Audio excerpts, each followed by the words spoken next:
Thank you for being part of this journey.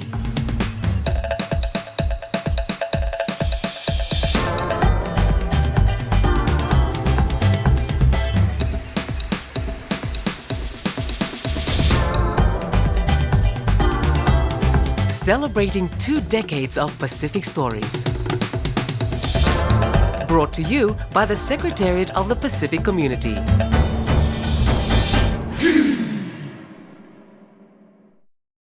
Maori, talofa, dinanamona. Glad you could join us for the Pacific Way.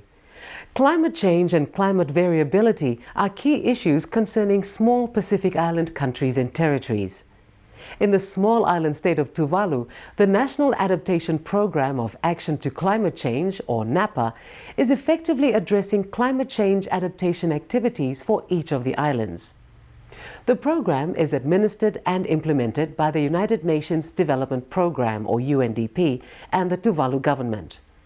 We travel now to Tuvalu and find out more about this life-changing program.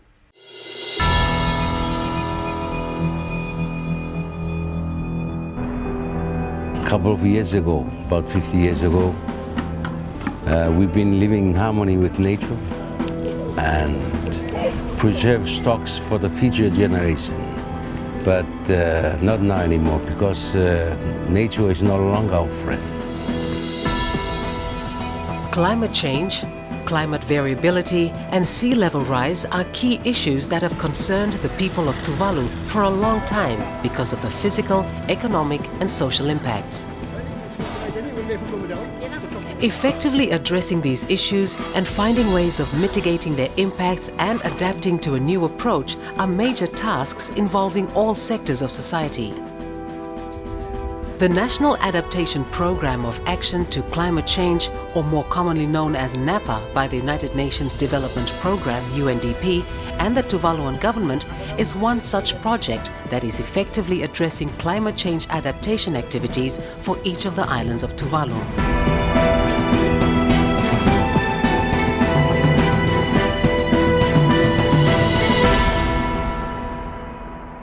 In the meantime, we are struggling in order to survive all those problems caused by El Nino, like droughts, and also some wind like cyclones, hurricanes, anything, winds like that. So in the moment we don't have, we are worried about how we survive this tiny island in the middle of the Pacific Ocean. Tuvalu is one of the countries most vulnerable to climate change and sea level rise.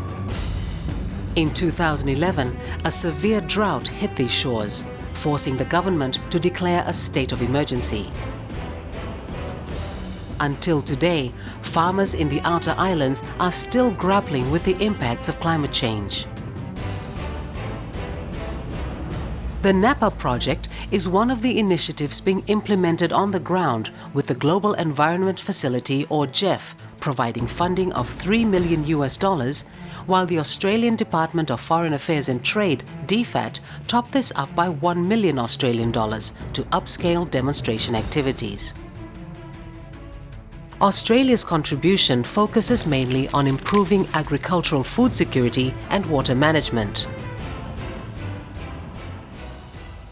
The NAPA project is one of the projects that's funded by the Least Developed Country Funds, LDCF, and it's happening at possibly 3 countries, Kiribati, Tuvalu, Vanuatu. Those are the 3 that come under multi-country office in Fiji. Australia's assistance to the NAPA project complements and adds value on existing project delivery mechanisms and national capacities established through the NAPA 1 project financed by GEF. The partnership with UNDP enables the upscaling of these interventions and also supports Tuvaluan communities to implement adaptation measures to address food and water issues in the country. Through Australia's support, over 3,000 people have benefited from a reliable water supply for household and gardening use in 4 of the islands. So the NAPA, which is a National Adaptation Plan of Action, is to do with building community resilience from the community level, decreasing their vulnerability to consequences of climate change, and it works all the way up. So we're looking at governance structures at the community level, and being in the Pacific, we use traditional governance systems like the Kaupule in Tuvalu. The NAPA project addresses 3 priority areas which are embedded in its framework. The project is being implemented over a period of 4 years, commencing from November 2009, and includes coastal protection, agriculture and water resources.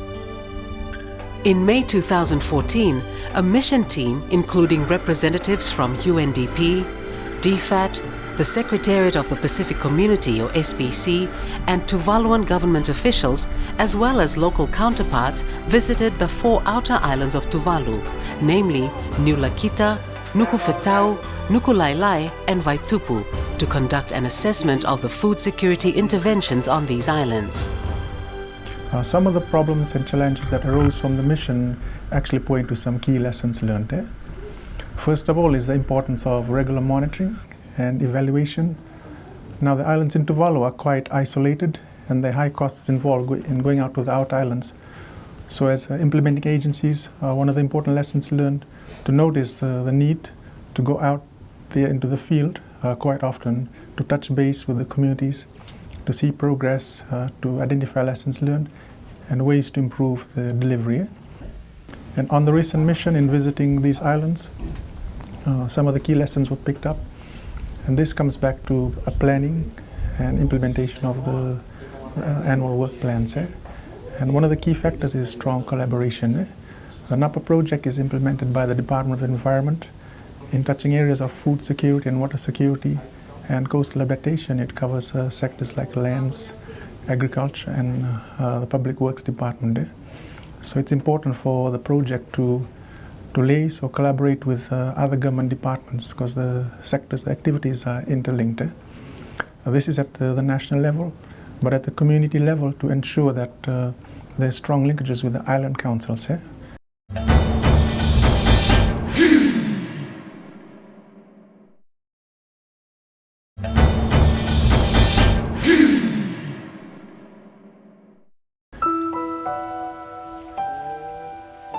The project focuses on increasing the protection of livelihoods in coastal areas from dynamic risks related to climate change and climate variability in all inhabited islands of Tuvalu. In Funafuti, it is extremely challenging with shifting weather patterns and limited space, which makes it more difficult to grow enough food. The poor soil, in Tuvalu is very hard to get rich soil to grow vegetables. So every time you were looking at growing vegetables, you have to get good soil from somewhere. And not only that, you have to get the good manures. If not all the residents are interested in growing their home gardens, but the problem is the knowledge on how to start, what to grow, what's need to be done in order to start a home garden. So I think workshops to cater for these will help the people who have no idea at all on what to do in starting a home garden.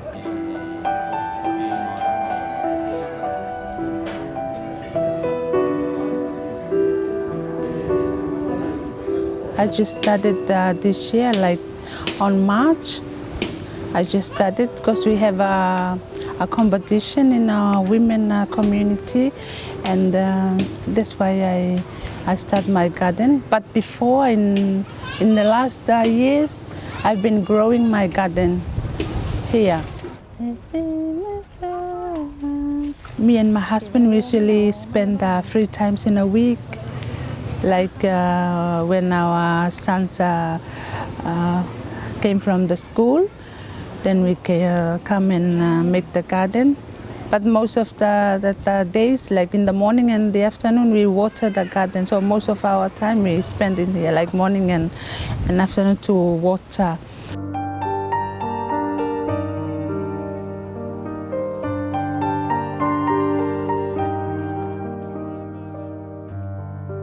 Backyard home gardening has become very popular in island atolls, where food security and water security is a challenge. In Funafuti and the outer islands, this is now a common sight, with most households owning a small home garden.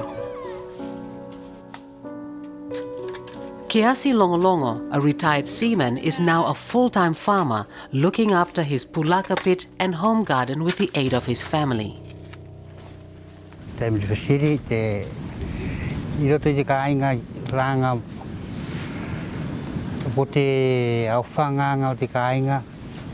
In my family, the most important issue is the education of our children. I have to make sure it is enough for my children's education and also for our living.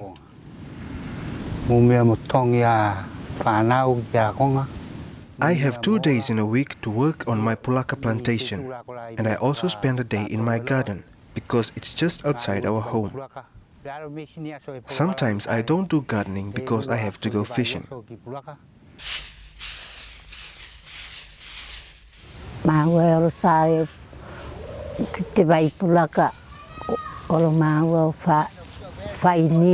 My husband will go to the other small islets and collect coconuts and manure for the garden, and also visit the pulaka pit. I also help him with digging the garden and planting. If we have excess from harvesting, we would sell it, and this also helps our family financially. Life on the islands is simple, yet often harsh. There are no streams or rivers, therefore the collection of rainwater is essential. Climate variability and climate change highlight the need for Tuvalu to maintain and develop more water storage systems in order to meet residential water needs, including home gardening.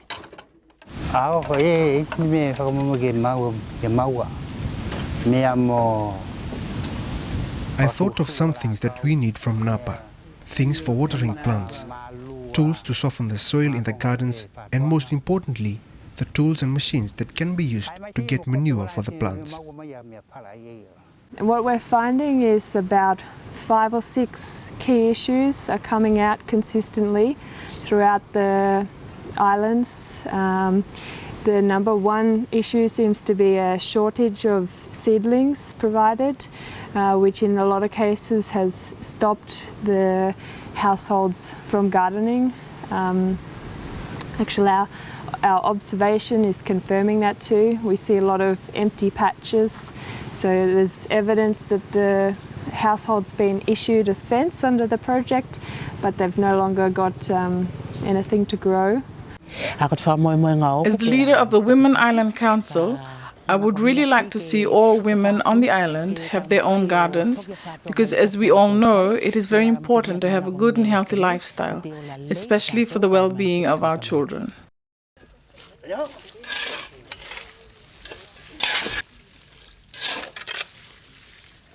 Well, it's really useful because what we do in the past years, we just plant to what we believe and what we observe from other people.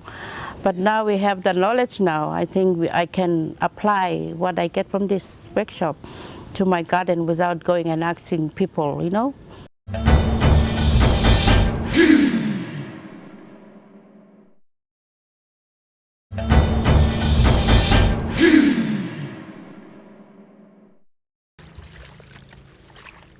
Water conservation efforts aren't only being driven at the household level. The local kaupules or town councils also have an important role to play. At the end of last year, We received some of the project from the NAPA about the food security, and so at the meantime we are progressing with the project under the home gardening. So we already started the project early this year. So all the people now are having a home garden beside their house, and they are very interesting at the first time. By bringing in some program like the NAPA project, home garden, it needs a lot of water. So maybe there's another view been bringing up that the garden should be bringing in with a tank so that it can provide enough water for the garden instead of using the tank that been planned for the household. Other projects recently, water tanks have been delivered to each household. So in the meantime, I think that's relieving the problem a little bit. Whether one tank per household will be enough into the future, I'm not sure. And maybe future projects could look at providing small tanks for the gardens to support agriculture. Changing weather patterns resulting in prolonged dry spells and sea level rise have compounded Tuvalu's water woes. Saltwater intrusion and human activity have long contaminated the underground freshwater on many of the atolls.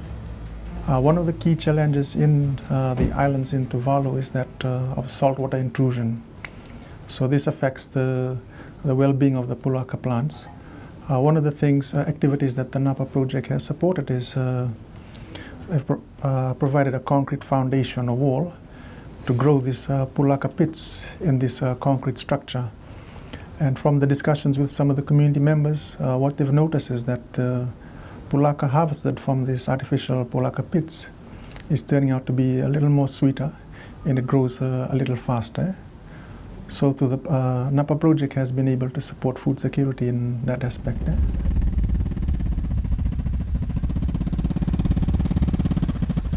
Morning. To my observation, like the NAPA project is just only focusing on home gardening as for food security. But to my point of view, because Tuvalu's way of life, the pig is also food, but I think it's much better if they include pig and home gardening to go together, because these are also food security, or maybe I should call it a land food security. It's a combination of having home garden and livestock together with the home garden. As we already know now that the food security at the moment is really stressed, or a little bit have to be enhanced. So my own view with these NAPA projects, distributing these seedlings for home gardenings as well for the pulaka pits, it is my hope that these things to be continued, or these activities to be continued by farmers and individual families. While climate change is affecting low-lying atoll islands, we must not lose sight of human-induced impacts which may further exacerbate negative impacts on these low-lying atoll islands. Overpopulation, land degradation and overexploitation are all contributing factors that may increase the vulnerability of communities to climate change in the islands. The last 2 months we've been experiencing this drought season, and none of our cabbage, whatever, it's all dead. It's like, because we can't even water from our from our tanks at home, because we know we are facing problem with water. So if we have extra tanks, or addition to what we're having now, that will be okay for us. Very big difference. About 50 years ago, 30 years ago, we have rain enough for the people, rainfall enough for the people, but we got only one system, only one, without any tanks, no tanks.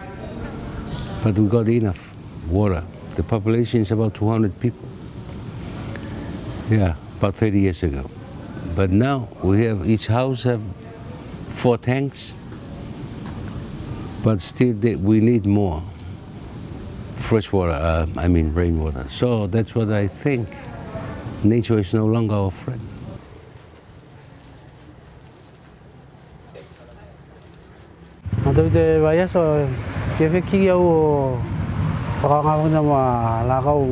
I want to thank you for this opportunity and hope that NAPA will fulfill its main objectives on the island. We hope to get what we need for assistance in making our gardens so that we can carry out the NAPA project on the island. I am so thankful for this NAPA project and its assistance on the lives of each person on the island. I hope that it will continue and that it will increase in the future.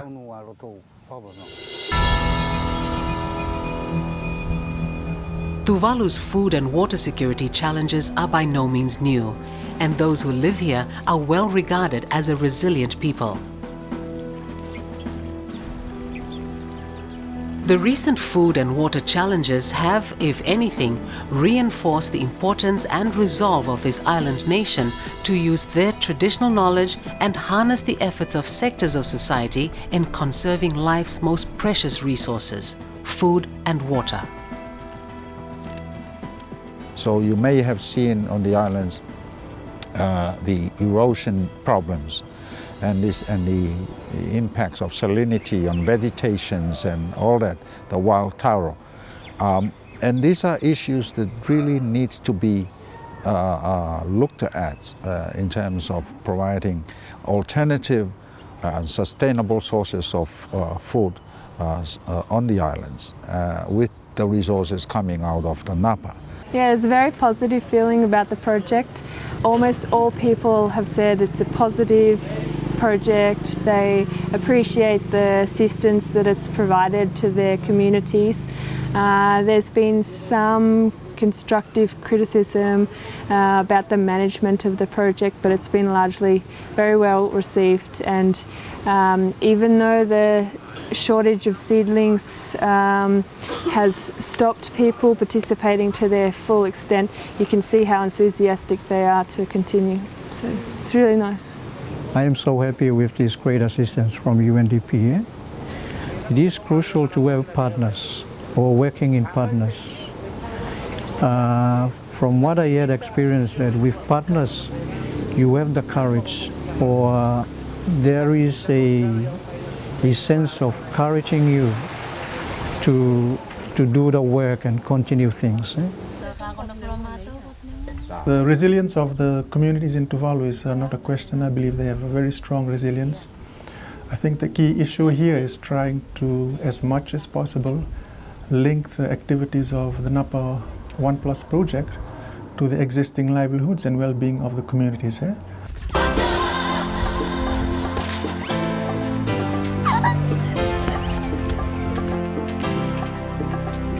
The extreme vulnerability of Tuvalu to the impacts of climate change and sea level rise make the preparation of the NAPA project an essential process in the forward planning of the nation.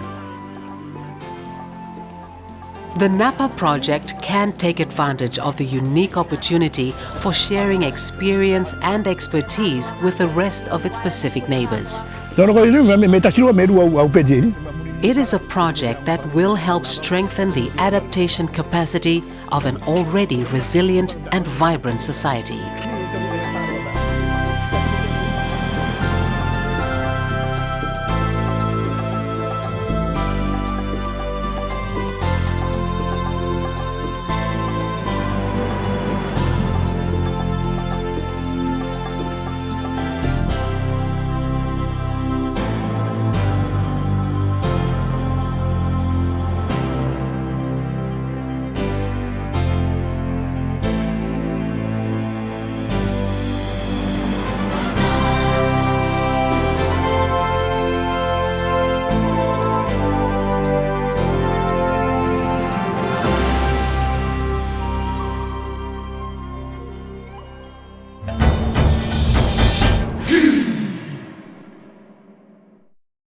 We've come to the end of the show, but I hope you've enjoyed this episode. Just a reminder before we leave that you can find us on Facebook, just like our page and leave a comment, or you can find us on YouTube. Until next time, tofa soifua, lukimu. Thank you for being part of this journey.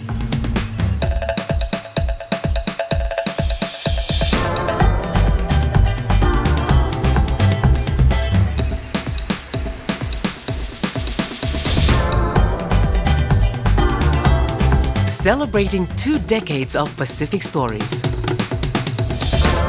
Brought to you by the Secretariat of the Pacific Community.